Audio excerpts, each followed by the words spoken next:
Өткөнү сезгенген оорудан каза болгондордун саны 112ге жетти. Токмокто батирден аял кишинин сөөгү табылды.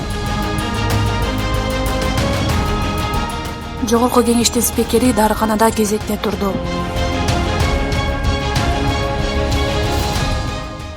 Өткөн сутка ичинде 13 бейтап COVID-19 инфекциясынан каза болду. Бул тууралуу Саламаттык сактоо министрлигинин коомдук саламаттык сактоо башкармалыгынын башчысы Айнура Акматова брифингде билдирди. Ал эми пневмониядан 44 бейтап каза болду. Акматованын айтуусуна караганда, алардын ичинен 14 адам республика боюнча жана Бишкекте 30 адам каза болгон. Белгилей кетсек, азыркы тапта өлкөдө коронавирус жуктурган учурлардын саны 8486га жетти. Алардын ичинен 1287 медицина кызматкери, илдеттен 2983 жаран айыкса, коронавирус жуктурган 112 адам каза болду.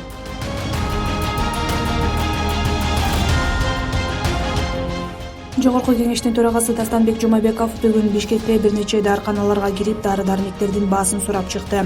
Бул тууралуу Жогорку кеңештин басма сөз кызматынан билдиришти.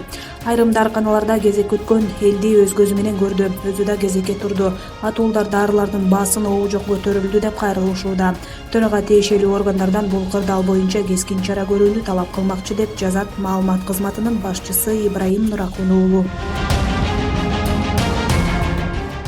Бүткүл дүйнөлүк саламаттыкты сактоо уюму коронавирустун аба аркылуу жайылуусу мүмкүн экенин мойнуна алды. Бир нече окумуштуулар уюмду COVID-19 оорусун алдын алуу боюнча сунуштарын жаңыртууну талап кылышты.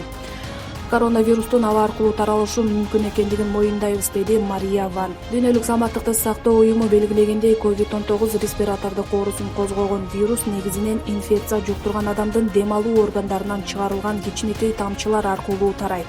Буга чейин илимпоздордун тобу вирустун абадагы эң кичинекей бөлүкчөлөр аркылуу жайылышы мүмкүн деген көз карашын билдиришип, дүйнөлүк саламаттыкты сактоо уюму коронавирустун алдын алуу боюнча сунуштарын карап чыгууга үндөшкөн. Коронавирустан каза болгондорду көмүү алгоритми бузулуп жатат. Саламаттык сактоо министрлигинин COVID-19 каза болгондорду жерге берүү боюнча буйругуна ылайык каза болгон адамды атайын автоунаа же катафалк менен алып барып, кепиндин сыртынан хлорго чыланган кездеме жана клёнка менен ороп, диний ишмердин, эң жакын туугандарынын жана эпидемиолог дарыгердин көзөмөлүндө жерге бериш керек.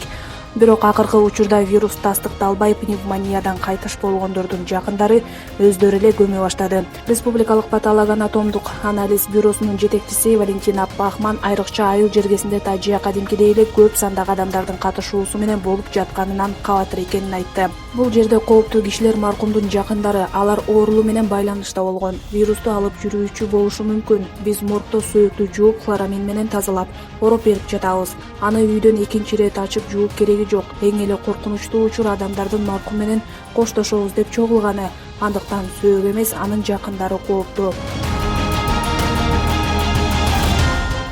Токмокто батирден аял кишинин сөөгү табылды.